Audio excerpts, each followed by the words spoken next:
તારીખ 17/2/2025 રોજ Kapodra police station ખાતે ફરિયાદી શ્રી નરેન્દ્રભાઈ બાથાણીએ એક ફરિયાદ આપેલી કે પોતાના મિત્ર સીએ માર્શલ કનુભાઈ પોતે રોકાણ કરે છે અને ઇન્વેસ્ટમેન્ટ માટે એમને 1,13,00,000 રૂપિયા જેવી રકમ આપેલી, એમાંથી 35 લાખ રૂપિયા એણે પરત આપેલા અને એક ખોટી વેબસાઇટમાં ખોટા આંકડા દેખાડી અને તેની સાથે છેતરપિંડી કરેલી છે.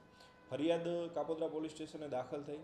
ત્યારબાદ પુરાવા રૂપે એ વેબસાઇટ જોતા, એ વેબસાઇટ ડમી વેબસાઇટ હોય, એમાં ખોટા આંકડા ભરી અને રોકાણકારોને મોટી લાલચ આપવામાં આવે છે કે તમારું ઇન્વેસ્ટમેન્ટ છે એ ડબલ થયેલું છે કે એમાં આટલા પર્સન્ટેજ વધી ગયા છે.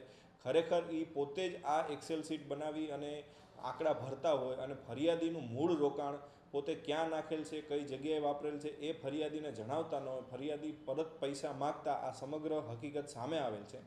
હાલ આ કિસ્સામાં એક મુખ્ય આરોપી છે માર્શલ, એમની ધરપકડ કરવામાં આવી છે અને એણે કઈ રીતે આ વેબસાઇટ બનાવી, કોની પાસેથી આ એક્સેસ વેબસાઇટનું લીધું, કઈ જગ્યાએથી આ બધું થતું, એ તમામ પુરાવા મેળવવા ઉપર તપાસ ચાલુ છે અને એક આરોપીને હાલ અટક કરવામાં આવેલ છે.